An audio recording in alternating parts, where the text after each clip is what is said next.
जड़ कर्म चेतन बंधकारु कर्म के अवसान का, कह कर स्वरूप यथार्थ जग का जो किया उपकार है, उसके लिए जिन वाणी माँ को वंदना शत बार है, वंदना शत बार है, वंदना शत बार है। मनस्तत्वं पश्यन्ति प्रत्यगात्मनः, अनेकान्तमयी मूर्तिर्नित्यमेव प्रकाशताम्।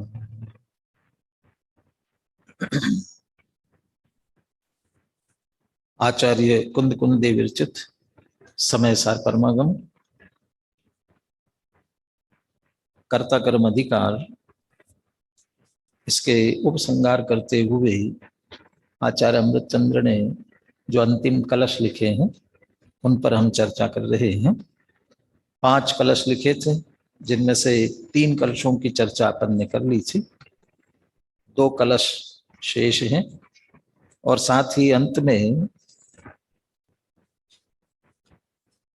भाषा टीकाकार पंडित जयचंद जी छावड़ा, वह भी हर अधिकार के अंत में एक छंद लिखते हैं और पूरे अधिकार का भाव वो पद्य में लेने का प्रयास करते हैं। वह छंद भी अपन देखने का प्रयास करेंगे।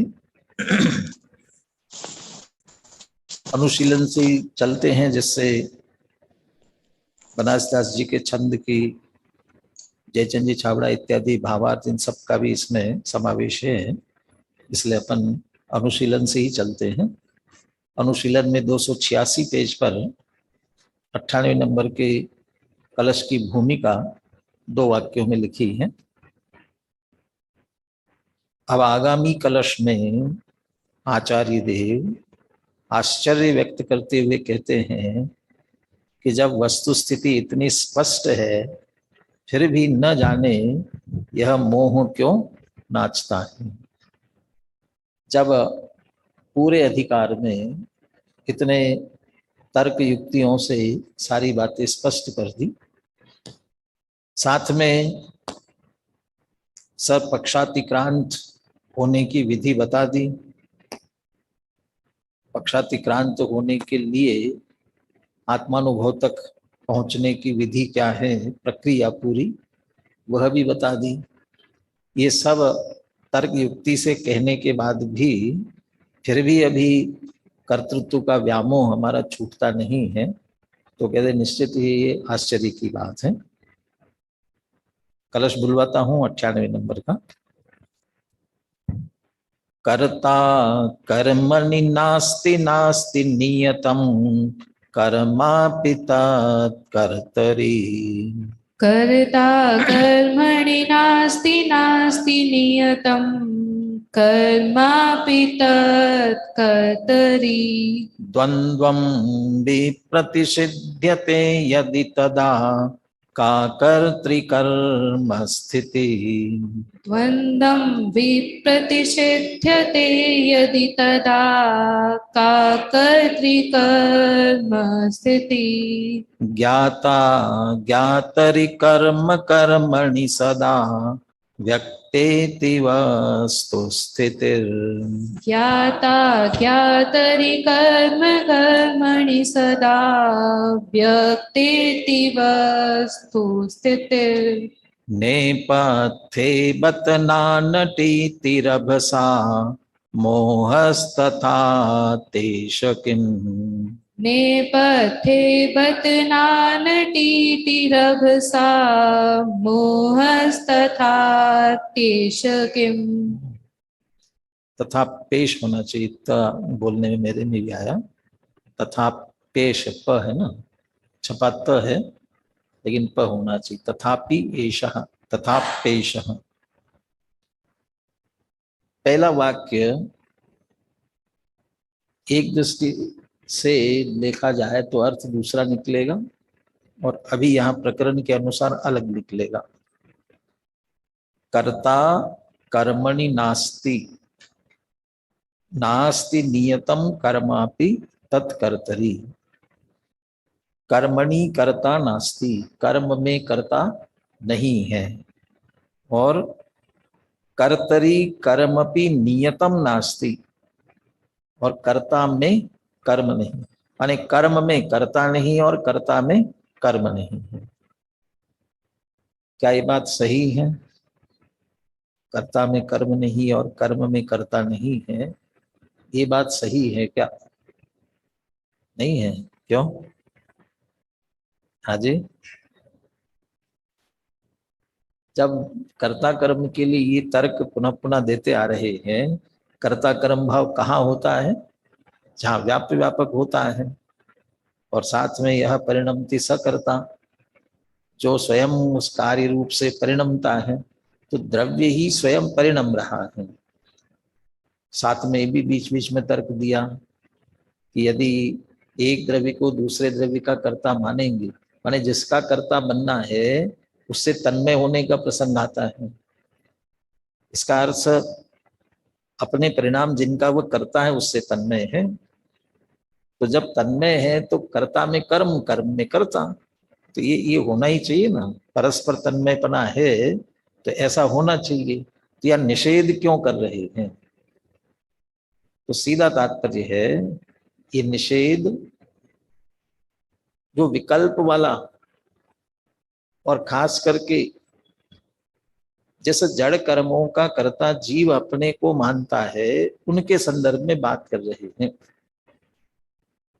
मैं करता हूं और शरीर आदि, अभी पांडे राजमल जी का लेंगे और उसी आधार से बनास दास जी का लेंगे, वो तो सीधा मुख्य रूप से ज्ञानावरणादि कर्म इनको लेंगे, ज्ञानावरणादि कर्मों को। तो ये जड़ कर्म मैं करता और ये कर्म इनको मैं करता हूं, इसलिए वो मेरे कर्म। तो वो जो जड़ कर्म है जिनका मैं कर्ता बनता हूं या मेरे कर्म जिनको समझता हूं, उसमें चैतन्य स्वरूप आत्मा वाला कर्ता कहाँ है उनमें? इसलिए कर्मणि कर्ता नास्ति। हाँ, एक शब्द दे दिया नियतम, निश्चय से। यदि निश्चय से देखा जाए तो जो चैतन्य स्वरूप आत्मा करता है वह जिन्हें कर्म समझता है ऐसे जड़ कर्मों में, शरीर आदि के कार्यों में, उनमें नहीं है। और वे जो कर्म बन रहे हैं उन कर्मों का कर्ता जिस जीव को माना जाता है वह वे कर्म कर्ता जीव में नहीं है। टोडरमल जी का जैसा अपन याद करते हैं, जीव अनादि से कर्मों से बंधा हुआ है, परंतु जीव का एक प्रदेश भी जड़ नहीं हुआ और कर्म का एक परमाणु भी चेतन नहीं हुआ, तो एक दूसरे में नहीं आए ना। तो जीव मैं करता हूं ऐसा मानता है। यदि तुम करता हो, तुम्हें जड़ कर्मों का कर्ता बनना है तो उनमें व्यापना पड़ेगा ना। उस कर्म में तुम हो नहीं, करता नहीं है, और तुम करता हो तो व्याप्य होकर तुम में आने चाहिए। यदि कर्म को व्याप्य भी कहते हैं तो द्रव्य में व्यापेगा ना, कर्ता में वो कर्म व्यापेगा, लेकिन कर्ता में वो कर्म जड़ कर्म नहीं है। दूसरी पंक्ति में कहते हैं द्वंद्वम भी प्रतिषिध्यते, यदि ये दोनों का इस तरह से निषेध किया जाए, यदि इसकी अस्थि निकालेंगे तो क्या होगा? कर्ता कर्ता में है और कर्म कर्म में है। चैतन्य स्वरूप आत्मा चैतन्य स्वरूप में है और जड़ कर्म जिनका कर्ता मान रहा है वो जड़ कर्म कर्म में है, तो दोनों अपने में है। तो द्वंद्वम भी प्रतिषिध्यते, यदि इन दोनों का परस्पर एक दूसरे में होने का निषेध करते हैं, निषेध है वस्तु स्थिति से, इसका मतलब व्यापकपना नहीं बना, और व्याप्य व्यापकपना नहीं बना, तदा का कर्तृकर्म स्थिति, तो फिर कहाँ इनके कर्ता कर्म की स्थिति है? और ये बात प्रारंभ से ही समझाते आ रही हैं। और ये कह रहे हैं समझाते आ रहे हैं, तो समझाते इसलिए आ रहे हैं नीचे की पंक्ति में कहा ना व्यक्तेति वस्तु स्थिति, ये वस्तु स्थिति अत्यंत स्पष्ट है। और इसीलिए चैतन्य स्वरूप आत्मा कर्ता और जड़ कर्म कर्म पुद्गल कर्म, तो ये जो दो भिन्न भिन्न है, तो क्या हुआ? अब यहां देखिए, कर्ता की जगह क्या शब्द प्रयोग किया? ज्ञाता ज्ञातरी और कर्म कर्मणि। ज्ञाता ज्ञाता में, इसका मतलब चैतन्य स्वरूप आत्मा को कर्ता माना जा रहा था, इसलिए कह रहे ज्ञाता माने जीव, चैतन्य स्वरूप आत्मा वो तो जीव अपने में है। और कर्म जड़ कर्म जिनको कह रहे हैं, पुद्गल जिनको हम कर्म कार्य अपना समझ रहे हैं, वे कर्म कर्म में है। सदा व्यक्तेति वस्तु से, सदैव अपने अपने में है। और ऐसी जो वस्तु स्थिति है वो बिल्कुल व्यक्त है। जल पय जो जियतन मेला, है भिन्न भिन्न नहीं भेला। भले ही वहां तो समझ लो एक क्षेत्र होगा, संबंध है, संयोग है, लेकिन फिर भी दोनों एक नहीं हुए। यहां मान्यता की अपेक्षा से कहे, जीव चैतन्य स्वरूप आत्मा ज्ञाता अपने आप को जड़ कर्मों का कर्ता कहता है, और जड़ कर्म उस चैतन्य स्वरूप आत्मा के कर्म माने जाते हैं। परंतु क्या दोनों एक दूसरे में आते हैं, आ सकते हैं, आए हैं? द्वंद्वम विप्रतिषिध्यते, दोनों एक दूसरे में प्रवेश करते नहीं है। वो अस्थि लगा रहे थे ना ऊपर, कर्ता कर्ता में है, कर्म कर्म में, लेकिन कर्ता कौन? आत्मा। इसलिए कह रहे ज्ञाता ज्ञातरी। ज्ञाता चैतन्य स्वरूप आत्मा अपने में है और कर्म कर्म में है, जड़ कर्म जड़ कर्म में है। एक में हुए नहीं है, व्यापक हुए नहीं है। और ये सदा कह रहे सदैव की बात है, और ऐसी वस्तु स्थिति स्पष्ट व्यक्त है। जैसे हाथ में रखे हुए आंवले की तरह कहते हैं ना, ऐसा बिल्कुल स्पष्ट है। जब ये वस्तु स्थिति सामने स्पष्ट है, इतना सब स्पष्ट होते हुए भी फिर भी मैं इनका करता हूं, या जीव जड़ कर्म का करता है, ये जो मोह, ये अज्ञान, ये पुष्ट अज्ञान कर लिया, ये कहाँ चल रहा है? इसलिए नेपथ्य वस्तु स्थिति ही, ये विसर्ग इसका रेप होकर के इधर आ गया, इसलिए वस्तु स्थिति नेपथ्य आया ना, तो वस्तु स्थिति ही ये व्यक्त वस्तु स्थिति है। नेपथ्य बत ना नटीति रभसा, रभसा माने वो तीव्रता से, तेजी से, कितना भी समझाते जाए लेकिन फिर भी अंदर निरंतर यही चलता रहता है, मैं करता हूँ, मैंने किया था, मैं करूंगा, ये अंदर निरंतर चलता रहता है, रभसा तेजी से। और ना नटीति का मतलब है पुनः पुनः नाचना। अब पुनः पुनः नाचने का अर्थ ही अंदर चलता रहता है, निरंतर चलता रहता है। बत माने खेद व्यक्त कर रहे हैं, धिक्कार है जैसा। बत बहुत खेद है कि नेपथ्य में, पर्दे के पीछे, तो कौन सा पर्दा और कौन से पर्दे के पीछे? हमारे ही चित्त में सामने से हम बोल रहे हैं, कह रहे हैं, कहते हुए बोलते हुए भी, और कहते हुए बोलते हुए उस समय वो परिणाम का मतलब वो ज्ञान, विकल्पात्मक ज्ञान में बात तो आ रही है। तो ये सामने की बात, और उसी समय हमारी मान्यता में क्या पड़ा हुआ है। टोडरमल जी के शब्दों में कहे तो क्रिया, परिणाम और अभिप्राय, तीन बात कहते हैं ना।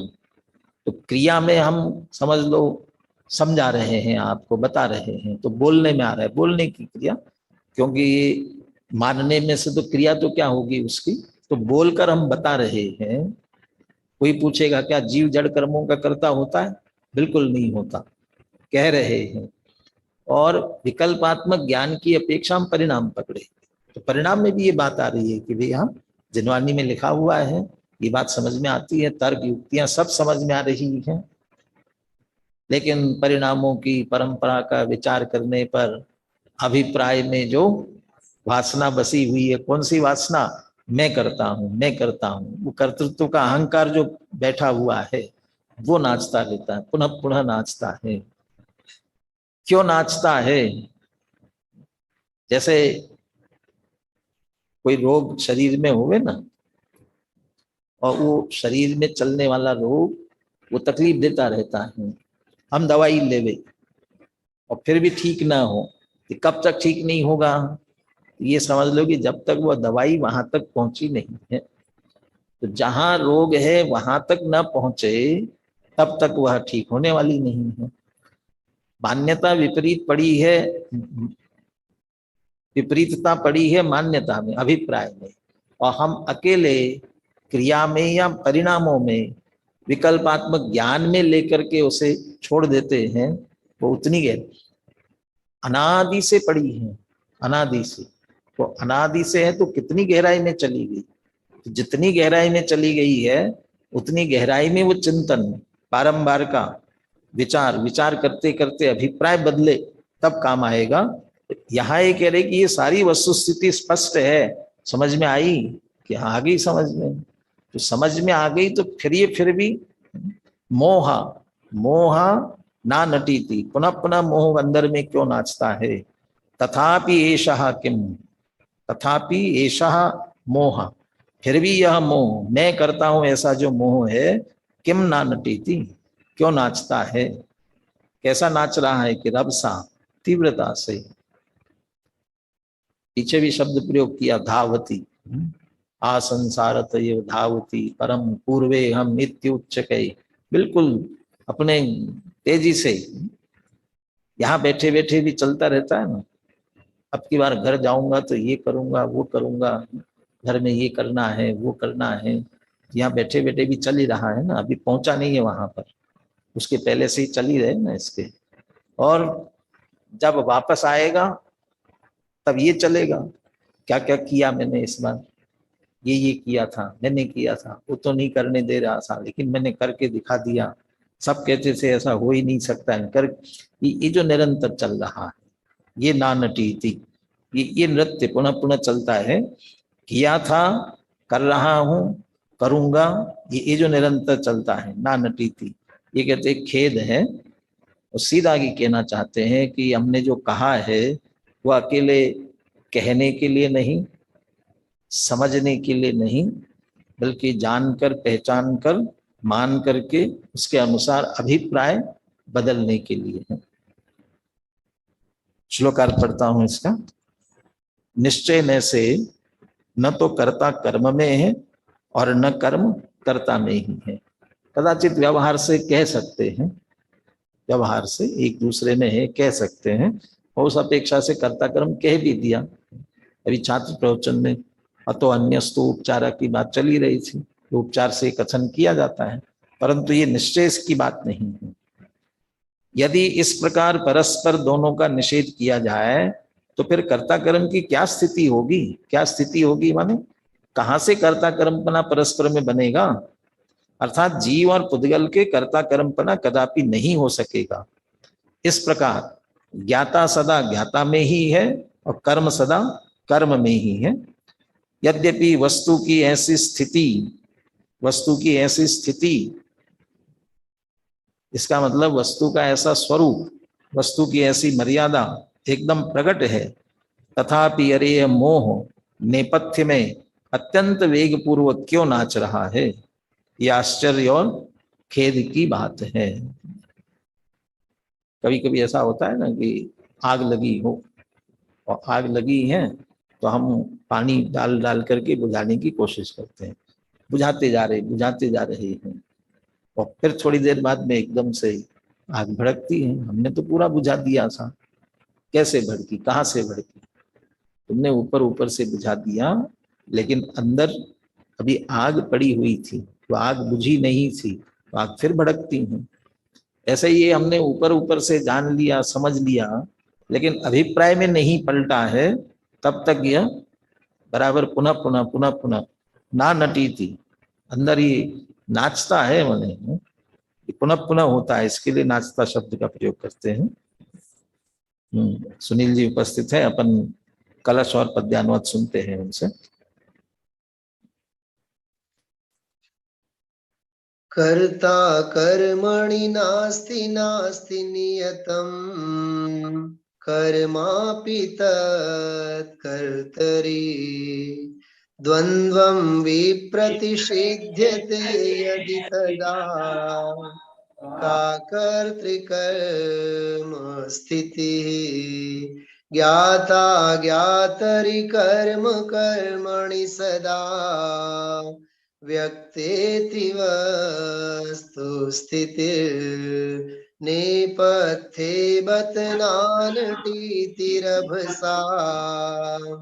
मोहस्तथा तेष किम् कर्म में करता नहीं और कर्म करता में नहीं इसलिए करता कर्म की स्थिति भी कभी बनती नहीं कर्म में है कर्म ज्ञाता में रहा ज्ञाता सदा साफ है यह बात फिर भी मोह है क्यों नाचता। अकेले अमृतचंद्र आचार्य को आश्चर्य होने से काम नहीं चलेगा, उनको तो आश्चर्य हो ही रहा है, इतना समझा रहे फिर भी इनका मोह अभी छूट नहीं रहा है। हमें भी आश्चर्य होना चाहिए, खेद भी होना चाहिए। बीमारी कोई चल रही हो और दवाई बराबर ले रहे हो और उसके बाद भी ठीक नहीं होती है तो कितनी आकुलता होती है, अरे इतनी दवाई ले रहा हूं फिर भी ठीक नहीं हो रहा है, फिर भी ठीक नहीं हो रहा है। फिर क्या करते हैं, दवाई लेना बंद करते हैं। भी कोई ना कोई भूल रह गई है, दवाई और डॉक्टर से और पूछते हैं भी क्या है कि समय से नहीं ली होगी, जैसे लेना चाहिए वैसे नहीं ली होगी, फिर लो। औषधि तो यही है, वस्तु स्थिति को यथावत स्वीकार करना यही औषधि, और कोई दूसरी औषधि नहीं है। बनासदास जी का छंद पढ़ने से पहले पांडे राजमल जी इसका क्या भाव लेते हैं, सीधा सीधा उद्धरण नहीं दिया, उसका भाव यहाँ एक पैराग्राफ में स्पष्ट किया है। पहले पढ़ते हैं फिर नाटक समय सार का छंद पढ़ेंगे। पांडे राजमल जी ने कलश टीका में यहाँ कर्ता शब्द का अर्थ रागादि अशुद्ध परिणाम परिणत अज्ञानी जीव लिया है।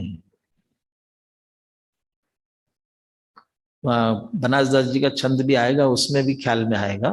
वे तीन चीजें लेंगे, जड़ कर्म, रागादि विकारी भाव और ज्ञान जीव, ये तीन लेंगे और तीनों की भिन्नता की बात करेंगे। तो यहां भी वे कहते हैं रागादि अशुद्ध परिणाम परिणत अज्ञानी जीव। क्यों ले रहे हैं, क्योंकि वो कर्ता समझता है ना, ज्ञानी तो कर्ता बनता ही नहीं है, इसलिए उस जीव को लिया। और कर्म का अर्थ ज्ञानावरणादि कर्म रूप परिणत पुद्गल पिंड लिया है, वो तो जड़ कर्म सीधा। इस प्रकार उन्होंने कर्ता कर्म में नहीं है और कर्म कर्ता में नहीं है का अर्थ यह किया है कि इन दोनों में एक पना नहीं है। इसी के आधार पर वे यह निष्कर्ष निकालते हैं कि जब अज्ञानी जीव और ज्ञानावरणादि रूप पुद्गल कर्म दोनों भिन्न भिन्न ही है तो फिर उनमें परस्पर कर्ता कर्म भाव कैसे हो सकता है। अज्ञानी चापी पर भाव से कर्ता न स्यात्, यानी अज्ञानी भी भले वह कर्ता मानता है लेकिन वह भी नहीं बनता, तो ज्ञानी होने का तो प्रश्न ही नहीं है। इसलिए यह वस्तु स्थिति अत्यंत स्पष्ट ही है कि ज्ञाता ज्ञाता में है और ज्ञानावरणादि कर्म कर्म में है। फिर न जाने अज्ञानी जीवों की मान्यता में यह मोह क्यों नाचता है, यह बड़े अचंभे की बात है। इस पर गंभीरता से विचार किया जाना चाहिए। अब इसी भाव को लेते हुए बनासदास जी का छंद बोलिए। कर्म पिंड अनुराग भाव मिली एक हो ही नहीं, दो भिन्न स्वरूप बसहि दो न जीव मही। कर्म पिंड पुगल विभाव रागादि मूढ़ भ्रम, अलख एक पुगल अनंत किमि धरहि प्रकृति सम। निज निज विलास जुत जगतमयी, जथा सहज परिणमीत करतार जीव जड़ कर्म को, मोह विकल जग कहहि इम। कर्म पिंड और राग भाव मिली एक हो ही नहीं, क्योंकि एक स्पष्ट द्रव्य कर्म है और एक चिद भाव चैतन्य के विकारी भाव है। वे भाव कर्म है, वो जीव के हैं, भले विकारी है तो भी जीव के हैं। ये दोनों मिलके एक तो हो नहीं सकते हैं। दो भिन्न स्वरूप, दोनों भिन्न है, बस ही दो न जीव में। और जीव की बात की जाए, शुद्ध चैतन्य स्वरूप आत्मा की बात की जाए, दो न जीव में, दोनों ही जीव में नहीं है। द्रव्य कर्म तो जड़ है, वो तो है ही नहीं, और विकारी भाव रूप रागादि है वह भी नहीं। अंतर भी स्पष्ट करते हैं। कर्म पिंड पुद्गल, पुद्गल है वो क्या है स्पष्ट, या जो कर्म है कर्म पिंड वो तो पुद्गल का है, स्पष्ट पुद्गल है। विभाव रागादि मूढ़ भ्रम, विभाव क्या है, रागादि विकारी भाव, ये भ्रम है। पीछे एक चर्चा आई ना, रागादि विकारी भाव किसके, कभी तो आप कहते हो जीव के हैं, कभी कहते हो पुद्गल के हैं, आप तो स्पष्ट बताइए किसके हैं। तो जैसे आचार्य ने नयों से बता दिया, अशुद्ध निश्चय से जीव के हैं और शुद्ध निश्चय से जाते हैं तो पुद्गल के हैं। तो आप बदलते हो बार बार, आप तो परम शुद्ध निश्चय से बताओ, तो क्या है ही नहीं। ये तो भ्रांति से अज्ञान से खड़े किए गए हैं। जिसका विषय वैसा नहीं होता है उसे भ्रांति कहते हैं। टोडरमल जी ने ही कितना विस्तार से उसे सिद्ध किया, इष्ट अनिष्ट परिणाम के संदर्भ में बात की ना। क्या इष्ट अनिष्ट की मिथ्या कल्पना, इष्ट अनिष्ट की मिथ्या कल्पना, यानी इष्ट अनिष्ट मानते हैं जिसके राग द्वेष के परिणाम होते हैं। ऐसी वस्तु है कहाँ इष्ट अनिष्ट जिसमें तुम राग द्वेष करते हो। इसलिए रागादि मूढ़ भ्रम, ये भ्रम जनित है। इसलिए कहते हैं दोनों जीव में नहीं है। अलग है एक पुद्गल, अलग एक पुद्गल नहीं। आत्मा अतीन्द्रिय अकेला एक है और पुद्गल अनंत, ये जड़ कर्म ये अनंत है और इधर एक है। किमे धर ही प्रकृति सम, दोनों एक कैसे हो सकते हैं, और एक हुए बिना परस्पर एक दूसरे के कर्ता कैसे हो सकते हैं। निज निज विलास जुत जगत मही, जथा सहज ही परिणमहि तिन, दोनों अपने आप अपने अपने स्वभाव से सहज परिणम रहे हैं। निज निज विलास जुत, अपने अपने गुणों को लेकर के, अपने अपने शक्तियों को लेकर के स्वयं सहज अपने अपने परिणम रहे हैं। जब ये एक दूसरे रूप होते नहीं है, वैसे कर्ता भी नहीं होते। फिर भी कर्तार जीव जड़ कर्म को, फिर भी जीव जड़ कर्म का करता है। मोह विकल जन कहि, फिर भी मोह से विकल हुए जन ऐसा कैसे कहते हैं, हुआ है नहीं और ऐसा कहते रहते हैं। तो यही तो उन्मत्तवत वाली बात है, उन्मत्त की तरह कही गई बात है। ऐसी वस्तु स्थिति नहीं है। और ऐसे वो उन्मत्त हुआ व्यक्ति गिरता पड़ता जाता है, कहीं कुछ भान नहीं है, दुखी होता रहता है। ऐसे इसी मोह के कारण से आकुल व्याकुल होकर के जीव भी दुखी होते हैं। जयचंद जी छाबड़ा के भावार्थ का भी अंश दिया हुआ है 288 पेज पर। कर्म तो पुद्गल है, जीव को उसका कर्ता कहना असत्य है। उन दोनों में अत्यंत भेद है। न तो जीव पुद्गल में है न पुद्गल जीव में, तब फिर उनमें कर्ता कर्म भाव कैसे हो सकता है। कलश में तो कहा गया है कर्ता कर्मणि नास्ति, नास्ति कर्म कर्तापि कर्मणि कर्मपि कर्तरि, क्या शब्द है, कर्ता कर्मणि नास्ति नास्ति नियतम कर्मापि तत्कर्तरि, ये नहीं है।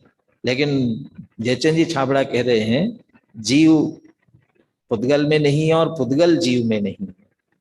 तो सीधा सीधा कर्ता जीव और कर्म पुद्गल, क्योंकि इन्हीं में कर्ता कर्म की भ्रांति शुरू से चली आ रही है, तब फिर उनमें कर्ता कर्म भाव कैसे हो सकता है।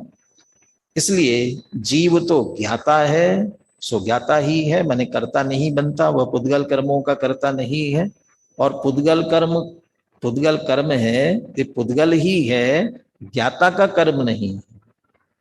आचार्य देव ने खेद पूर्वक कहा है कि इस प्रकार प्रकट भिन्न द्रव्य है, तथापि मैं करता हूं और ये पुद्गल मेरा कर्म है, इस प्रकार अज्ञानी का यह मोह क्यों नाच रहा है। गुरुदेव ने भी बहुत सरल भाषा में इसे स्पष्ट किया है, इसे आप स्वयं ही पढ़ लें। चलिए अब अंतिम कलश इस अधिकार का उपसंहार करते हुए, वैसे कलशों की उत्थानिका नहीं होती है, लेकिन यहाँ उत्थानिका कहो कि पीछे के कलश को जोड़ते हुए आगे कहने के लिए अमृतचंद्राचार्य एक वाक्य लिख रहे हैं, अथवा ना नट्यताम तथापि। अंतिम चरण में अंतिम पंक्ति में कहा था ना, नेपथ्ये बत ना नटीति रवसा मोहस्ततापेश किम। मोह ऐसा क्यों नाचता है पुनः पुनः। अथवा ना नट्यताम तथापि, वह मोह नाचता है तो नाचने दो, मोह को अपना काम करने दो। तथापि, उसको होने दो, जो कुछ होना है उसको करने दो, तथापि तुम अपना काम करो। कभी कभी बच्चे शिकायत करने आ जाते ना, वो उधम कर रहे हैं, वैसा कर रहे हैं, वैसा कर रहे हैं, तो उनको करने दो, तुम अपने बैठ करके शांति से पढ़ो, अपना काम करो। वैसा ही ज्ञान की बात करते हुए यहाँ पर अंतिम मंगल करते हैं। इसका भाव यह है, ये अथवा ना नट्यताम तथापि, अथवा मोह नाचता है तो नाचे तो भी, इसका भाव यह है मोह नाचता है तो भले ही नाचे, पर उससे वस्तु की स्थिति में तो कोई अंतर पड़ने वाला नहीं है, क्योंकि वस्तु स्थिति तो जो है सो है। ज्ञान ज्योति के जलने पर सब कुछ सहज हो जाता है। ज्ञान ज्योति के जलने पर क्या होता है, इसका स्पष्टीकरण आगामी कलश में है।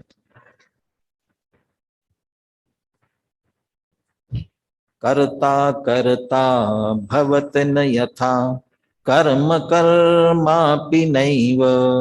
कर्ता कर्ता भवति न यथा कर्म कर्मापि नैव। ज्ञानं ज्ञानं भवति च यथा पुद्गला पुद्गलोऽपि। ज्ञानं ज्ञानं भवति च यथा पुद्गला पुद्गलोऽपि। ज्ञान ज्योतिर्ज्वलितमचलं व्यक्तमन्तस्तथोच्चै।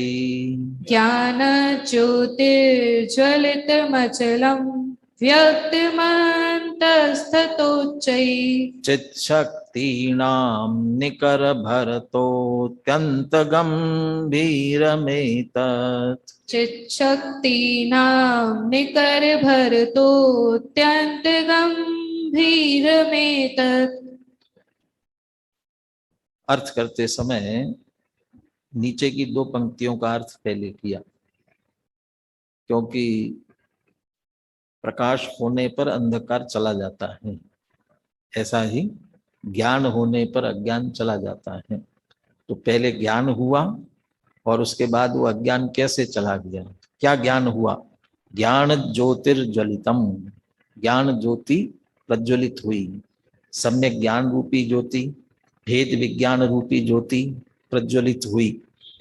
वस्तु स्थिति को यथावत जानने वाली ज्योति ज्ञान ज्योति, वस्तु जैसी है वैसी, जो वस्तु स्थिति, पीछे निषेध किया ना, ये व्यक्त वस्तु स्थिति है, तो वो जो वस्तु स्थिति है उसको जिसने जाना, ज्वलितम, कैसी है वह, अचलम व्यक्तम अंतः तथा उच्चैहि,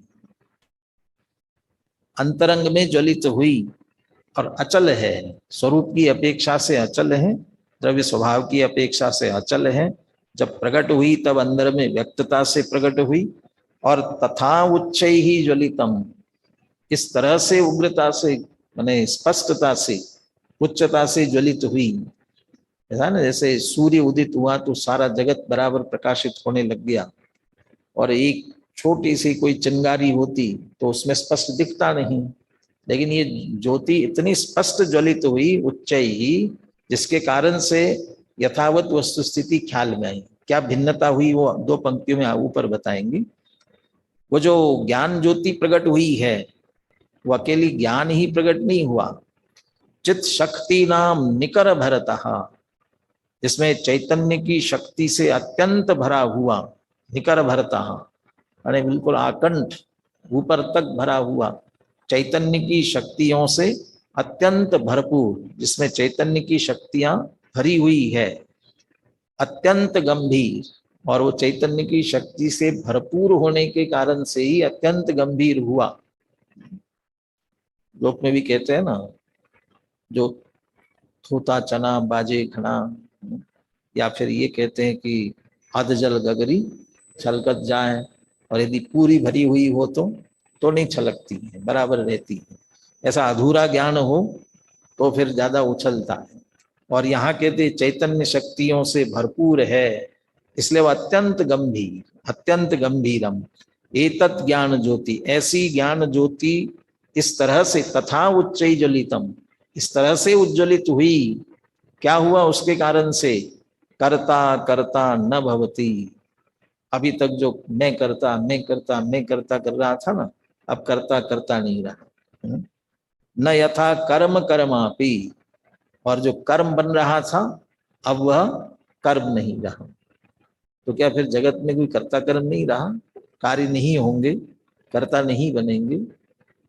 कुछ जो जो कार्य होना है सहज परिणमने वाला, होता स्वयं जगत परिणाम, वो तो होगा, लेकिन मैं करता ऐसा जो अज्ञान से जब मान रहा था, और उसे ज्ञान प्रकट हुआ, अब वो कर्ता नहीं बनने वाला। मैं करता हूं ऐसी जो उसके अंदर मान्यता थी, अब वो कर्ता नहीं बने, कर्ता कर्ता न भवती। और जब वो कर्ता नहीं रहा तो जिनको कर्म समझ रहा था वो कैसे कर्म बनेंगे। तो कर्म कर्मापि न एव भवती, कर्म भी कर्म नहीं होता है। तो हुआ क्या फिर, ज्ञानम ज्ञानम भवती, पुद्गलः पुद्गलः अपि भवति। जो कर्ता कर्ता बन रहा था वो तो जीव था, तो उसने अपने आप को ज्ञान स्वरूप स्वीकार किया, इसलिए ज्ञान ज्ञान रूप हो गया वह, और जो कर्म बन रहा था वो तो पुद्गल रहा। अभी अर्थ आगे ऐसा भी करने वाले हैं, मिथ्या ज्ञान था, उस मिथ्या ज्ञान का निमित्त पाकर के वो जो पुद्गल था वह कर्म रूप हो जाता था। लेकिन यहाँ सम्यक ज्ञान हुआ, ज्ञान ज्ञान रूप से हुआ, जीव ने अपने आप को ज्ञान स्वरूप मान लिया, विपरीत परिणमन नहीं किया, मिथ्या भाव नहीं किया, तो फिर पुद्गल कर्म रूप से कैसे परिणमेगा। इसलिए पुद्गल पुद्गल था, पुद्गल रह गया जड़ कर्म रूप से, न परिणमा नहीं, उस अर्थ में भी लिया इसे, पुद्गल पुद्गल रूप रहा। और दूसरा कर्ता कर्म नहीं बने, ये यहाँ विषय मुख्य रूप से है। तो ये सम्यक ज्ञान के प्रकट होने से ये कार्य हुआ। और वो ज्ञान कैसा है, अचल है, स्पष्ट है, अत्यंत अत्यंत उग्रता से प्रकट हो रहा है। और साथ में जैसे हम अनंत गुणांस्ते समकित कहते हैं, सम्यक तो होता है, तो अकेला श्रद्धा में ही सम्यकपना नहीं आता है, अनंत गुणों में, सर्व गुणों में सम्यकपना आता है। तो वो चित्त शक्ति नाम निकर भरता। अभी वो कर्तापने में भी होते हुए भी मैं कर रहा हूं, मैं करता हूं, तो मेरे कार्य के लिए किसी दूसरे की आवश्यकता है, ये भी तो मानेगा ना। मैं उसका करता हूं तो वो मेरा करेगा, तो मुझे भी दूसरे की आवश्यकता पड़ेगी। वो अपने आप में कमजोर मानता था, लेकिन जब उसने समझा कि एक द्रव्य दूसरे द्रव्य का कर्ता नहीं होता है, तो मुझे अब किसी की आवश्यकता नहीं है, मैं अपने आप में अनंत शक्तियों से भरपूर हूं, मेरे कार्य करने की सामर्थ्य मुझ में है, मुझे किसी और की आवश्यकता नहीं है। ये श्रद्धा भी उसके अंदर प्रकट होती है। और ये ज्ञान ज्योति के साथ ये सभी कार्य हुआ है। ऐसे ज्ञान ज्योति का स्मरण करना यही पर एक तरह से अंतिम मंगल है, मंगलाचरण के रूप में है। 99 नंबर के श्लोक का अर्थ पढ़ता हूं।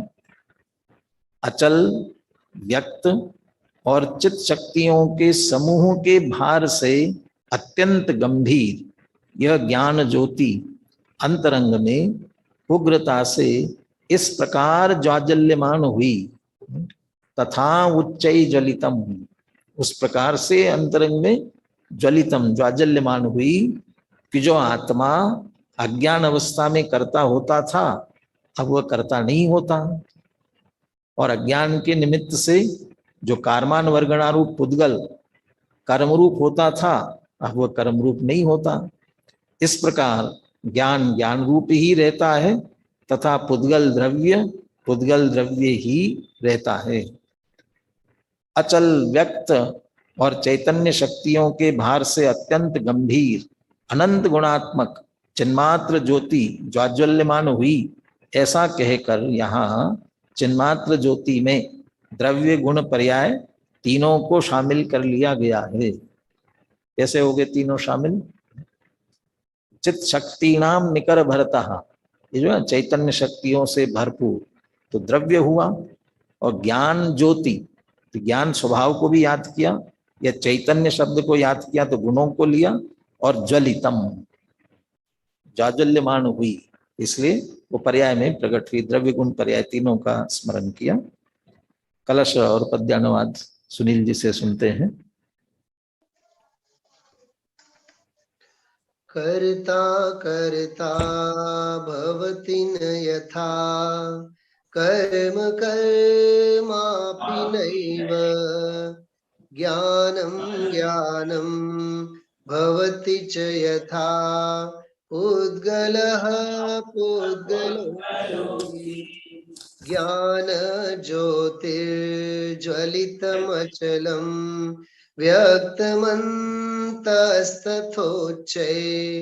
श्रीशक्तीनां निकरभरतोऽत्यन्तगम्भीरमेतत् जगमग जगमग जली ज्ञान ज्योति जब अति गंभीर चित शक्तियों के भार से अद्भुत अनुपम अचल अभेद ज्योति व्यक्त धीर वीर निर्मल आर पार से, तब कर्म कर्म नहीं करता करता न रहा ज्ञान ज्ञान रूप हुआ आनंद अपार से, और पुद्गलमयी कर्म कर्म रूप हुआ ज्ञानी पार हुए भव सागर अपार से, ज्ञानी पार हुए भव सागर अपार से। ज्ञानी पार हुए भव सागर अपार से, आगे बनासदास जी के छंद में आएगा, अंत में जयचंद जी छाबड़ा के छंद में भी आएगा। ये निर्णय यथार्थ होने पर, अभी तो सम्यक दर्शन ही हुआ है, लेकिन उसके फल में कहाँ पहुंच जाएंगे? संसार से पार होकर मुक्ति तक पहुंच जाएंगे। 291 पेज पर ही नीचे जयचंद जी छाबड़ा का भावार्थ, जब आत्मा ज्ञानी होता है तब ज्ञान तो ज्ञान रूप ही परिणमित होता है, पुद्गल कर्म का कर्ता नहीं होता, और पुद्गल पुद्गल ही रहता है, कर्म रूप परिणमित नहीं होता। अब इन्होंने कर्म रूप परिणमित नहीं होता ऐसा कह करके दोनों भाव ले लिए, एक तो कर्ता का कर्म नहीं होता ये भी ले लिया, और ज्ञानावरणादि कर्म रूप से नहीं परिणमता वो भाव भी लिया। तो ज्ञान ज्ञान रूप ही परिणमित होता है का अर्थ क्या? तो ज्ञान ज्ञान रूप से ही परिणमेगा ना, लेकिन अज्ञानी ज्ञान रूप होते हुए मैं करता हूं ऐसे अज्ञान भाव रूप परिणमता है, या रागादि भावों को मैं करता हूं ऐसे राग में एकत्व करते हुए राग रूप परिणमता है। लेकिन जब सम्यक ज्ञान होता है तब बस मैं ज्ञान स्वरूप हूं इस रूप से परिणमते हैं, और इसलिए वो पुद्गल कर्मों के कर्ता नहीं होते। इस प्रकार यथार्थ ज्ञान होने पर दोनों द्रव्यों के परिणमन में निमित्त नैमित्तिक भाव नहीं होता, ऊपर वाले कर्म रूप परिणमित नहीं होता। क्यों नहीं होता? जब परस्पर निमित्त नैमित्तिक भाव नहीं रहा, ऐसा ज्ञान सम्यक दृष्टि के होता है। चलिए अंतिम फिर ये स्पष्ट कर दिया कि 3 बार मंगलाचरण किया जाता है, आदव मध्य अवसाने च मंगलम भासितम बुधई, उस हिसाब से ये अंतिम मंगल है ऐसा समझ लेना चाहिए। बनासदास जी का छंद 293 पेज पर। बोलिए। जीव मिथ्यात न करे भाव, नहीं धरे भरम मल। ज्ञान ज्ञान रस रमे होई, कर्मादिक पुद्गल। असंख्यात परदेश सकति, जगमगई प्रगट अति। चिद विलास गंभीर, धीर थिर रहे विलम मति। जब लगी प्रबोध घट मही उदित, तब लगी अनयन पेखिए। जिमि धर्म राज बरतंतपुर, जहम तहम नीति परेखिए। जहां तहां बोलने की जरूरत नहीं है, जहां तहां नीति परेखी है। जीव मिथ्यात न करे, भाव नहीं धरे धर्म मल। वैसे तो चर्चा में तो अकेले जड़ कर्म की ही बात कर रहे हैं, लेकिन बनारसी दास जी दोनों लेते हैं। जीव मिथ्यात्व भी नहीं करता और मिथ्यात्व कह करके द्रव्य कर्म लिया, और भाव नहीं धरे भरम मल, और विपरीत भाव कर्म माने द्रव्य कर्म को भी नहीं करता और भाव कर्मों को भी नहीं करता। कहाँ रहता है फिर? ज्ञान ज्ञान रस रमे, ज्ञान तो अपने ज्ञान स्वरूप में ही रमता है। होई कर्मादिक पुद्गल, इसका मतलब ज्ञान ज्ञान रस में रमता है, माने वो करता नहीं बनता, और कर्म जो है वह पुद्गल ही कर्म है, पुद्गल ही रहता है। असंख्यात परदेश शक्ति, जगमगे प्रगट अति। चिद विलास गंभीर धीर, थिर रहे विमल मति। जब ज्ञान प्रकट हुआ ना, ज्ञान ज्ञान में ही रमा, तो उसके कारण से असंख्यात प्रदेशों में शक्ति प्रकट हुई। चित शक्ति निकर भरतो, जो चित शक्ति नाम निकर भरतो कहा था ना, उन्होंने इसको असंख्यात प्रदेशों में, असंख्यात प्रदेश रोमांचित हुए, आनंद आया। तो अपन गुणों से ले रहे, यहाँ हमने संख्यात प्रदेशों से लिया, वह सभी के सभी निर्मलता से परिणमित हुए। शक्ति जगमगे प्रगट आती, अत्यंत प्रकट होकर के जगमगाने लगती है। वो चैतन्य का विलास गंभीर है, धीर है। धीर और गंभीर प्रारंभ में आई गया है, धीरोदार धीर उदात्त, इन शब्दों के माध्यम से अनंत गेयों को जानने पर भी रंच मात्र आकुल व्याकुल नहीं होता, इसलिए धीर है। और उदार या उदात्त क्यों है? उनमें जानने के बाद भी ममत्व नहीं करता, अपना नहीं जानता, अपना नहीं मानता है, और इसी कारण से गंभीर को फिर रहे विमलमती। वो जो निर्मल सम्यक ज्ञान प्रकट हुआ है, वो अपने ही स्वरूप में स्थिर रहता है।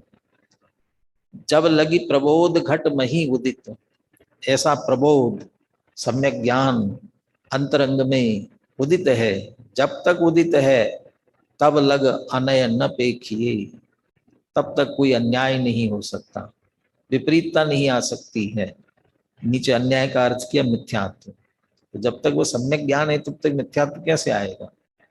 अब फिर विपरीत मान्यता करने लग गए तो कहते गिरने की बात नहीं करते हैं, अब वो मिथ्या पुनः होने वाला नहीं, अब सम्यक रूप है और तब तक मिथ्यात्व आने वाला नहीं है। जिमि धर्मराज बरतंतपुर, जहां तह नीति परेखिए। पुर माने किसी नगर में, किसी राज्य में यदि धर्मराज है, धर्मराज या राजा धर्मनिष्ठ है, तो उस राज्य में जहां तहां नीति परेखी, वहां जहां तहां देखो वहां नीति नीति दिखेगी, अन्याय कहीं भी नहीं दिखेगा। ऐसे इधर सम्यक ज्ञान प्रकट हुआ है तो निश्चित रूप से कहीं भी मिथ्यापना रहने वाला नहीं है। यहाँ कर्ता कर्म की मिथ्यापने की बात थी, इसलिए उस संदर्भ में कहते हैं कि जब सम्यक ज्ञान जब तक अंदर है तब तक अब मैं पर का करता हूँ, जड़ का करता हूँ, ऐसा ये भी अन्याय है। दूसरों को करने के लिए क्यों जाते हो, दूसरों में अनधिकार अपनी शक्ति क्यों चलाते हो, ये भी एक तरह का अन्याय है।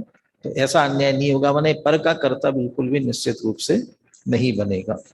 ऐसे ज्ञान की महिमा करते हुए ये अधिकार पूर्ण होता है। अमृतचंद्र आचार्य ने इससे नाटक का रूप दिया है। नाटक में पात्र रंगमंच पर, रंगभूमि पर आकर के अपना अपना नाटक दिखाते हैं। यहाँ कौन कौन सा भेष देख करके आए थे, और प्रारंभ में इस नाटक के रूप के लिए भी कहा कि जब ज्ञान उन्हें सही पहचान लेता है तो अपना भेष छोड़ करके चले जाते हैं। इसलिए वो अंतिम वाक्य लिखते हैं, इति जीवा जीवौ कर्तृ कर्म वेश विमुक्तौ निष्क्रांतौ। पहचान लिया ये जीव अजीव ही तो है जो कि कर्ता कर्म का भेष धारण करके आए हैं। सम्यक ज्ञान ने उनको पहचान लिया, तभी तो कहा ये जीव ज्ञान ज्ञानम ज्ञानम भवति च यथा पुद्गला पुद्गलोपि। तो ये जीव ज्ञानम ज्ञानम और पुद्गला अजीव, ये जान लिए अलग अलग हो गए, पृथक पृथक। जीवा जीवो अभी कर्ता कर्म का वेश लेकर के आए थे, कर्तृ कर्म वेश विमुक्तौ, कर्ता कर्म का वेश छोड़ दिया। क्योंकि ज्यादातर जीव की तरफ से ये दृढ़ मान्यता है, मैं करता हूं मैं करता हूं, इसलिए जीव कर्ता और पुद्गल कर्म ऐसा लिया। लेकिन बीच में अन्योन निमित्तेन, एक परस्पर भी एक दूसरे का लिया, एक दूसरे के कर्ता। तो उधर दोनों तरफ का भी ले सकते बदल बदल करके। कर्ता कर्म का वेश एक दूसरे का परस्पर, निज को पर को कर्ता पिछान, इसमें जैसा कहा निज को पर का कर्ता और पर को निज का करता है, इस तरह से जो विपरीत मान्यता थी वो जो वेश धारण करके आए थे। वेश तो वेश होता है, ऊपर का उड़ा हुआ होता है, चला जाता है। विमुक्तो निष्क्रांतो, ये चले गए। क्यों चले गए? अभी सर्व विशुद्ध नहीं हुए हैं, फिर कोई वेश धारण करके आएंगे। अभी थोड़ा जीव थक गया होगा, इसलिए अकेला पुद्गल कर्म क्या वेश धारण करके आता है, वो अगले अधिकार में पुण्य पाप का वेश धारण करके आएगा, वो अगले अधिकार में चर्चा आएगी। जयचंद जी छाबड़ा भी इस पूरे विषय को पूर्ण करते हुए यहाँ छंद लिखते हैं। उसके पहले अधिकार पूर्ण करते हुए अंतिम भावार्थ लिखा है 295 पेज पर, वो भी पढ़ लेते हैं। जीव और अजीव दोनों कर्ता कर्म का वेश धारण करके एक होकर रंगभूमि में प्रविष्ट हुए थे। जब सम्यक दृष्टि ने अपने यथार्थ दर्शन ज्ञान से उनके भिन्न भिन्न लक्षण से यह जान लिया कि वे एक नहीं किंतु दो अलग अलग हैं, तब वे वेश का त्याग करके रंगभूमि से बाहर निकल गए। बहुरूपिया की ऐसी प्रवृत्ति होती है कि जब तक देखने वाले उसे पहचान नहीं लेते तब तक वह अपनी चेष्टाएं किया करता है, किंतु जब कोई यथार्थ रूप से पहचान लेता है तब वह निज रूप को प्रकट करके चेष्टा करना छोड़ देता है। उसी प्रकार यहाँ भी समझना, मोह भी तभी तक अंदर नाचता है, हमें आकुल व्याकुल करता है, कर्म का बंध कराता है, जब तक हम ऐसे यथार्थ रूप से नहीं पहचानते। यथार्थ पहचान लेते हैं तो मोह का सारा खेल अपने आप ही रुक जाता है। अब बोलिए अंतिम छंद और बोलिए। जीव अनादि अज्ञान वसाय विकार उपाय बने करता सो, ताकरि बंधन आन तणु फल ले, सुख दुख भवाश्रम वासो। ज्ञान भय करता न बने, तब बंध न होए भूले पर पासो। आत्म माहि सदा सुविलास करे, शिव पाए रहे निति थासो।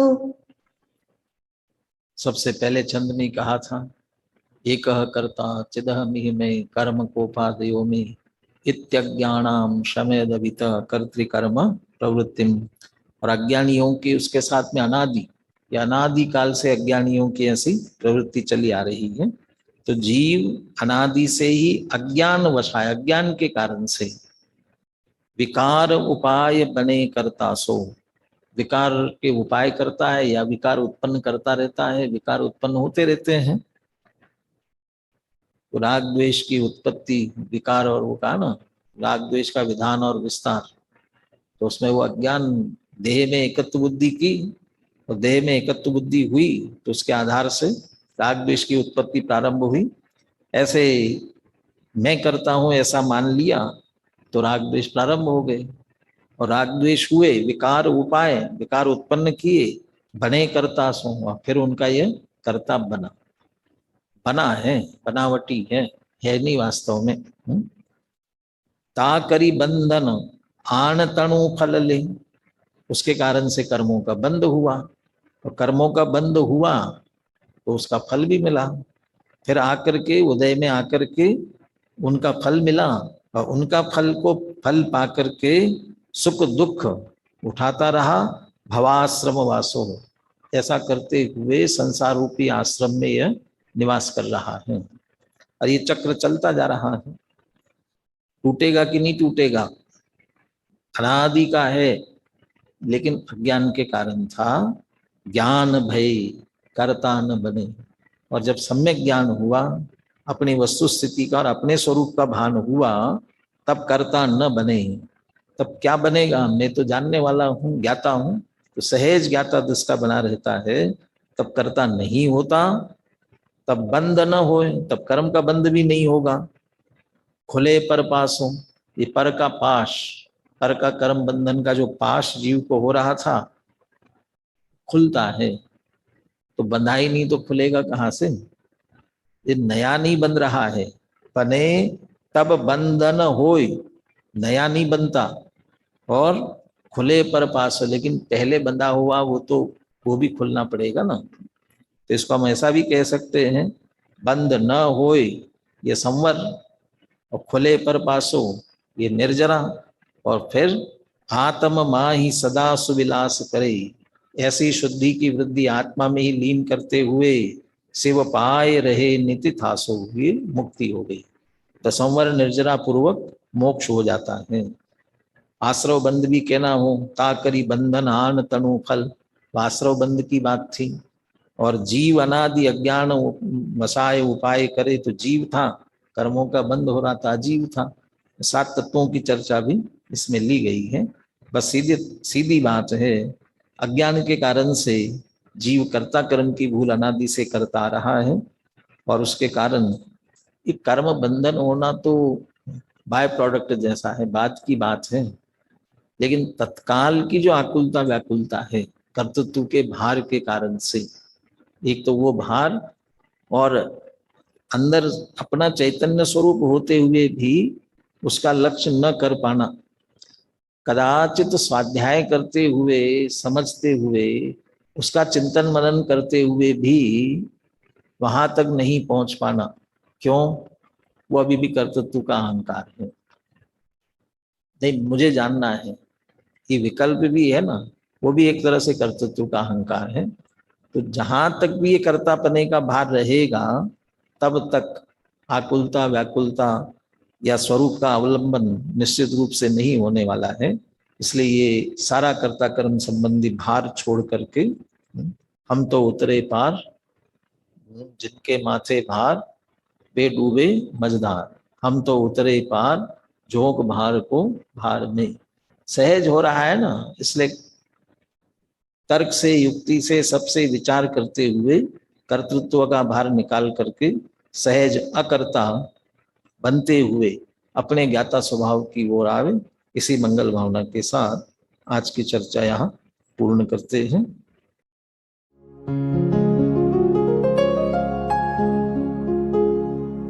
निज निधि निज में बताए, यह अनंत उपकार है उसके लिए जिन वाणी माँ को वंदना शत बार है, वंदना शत बार है, वंदना शत बार है।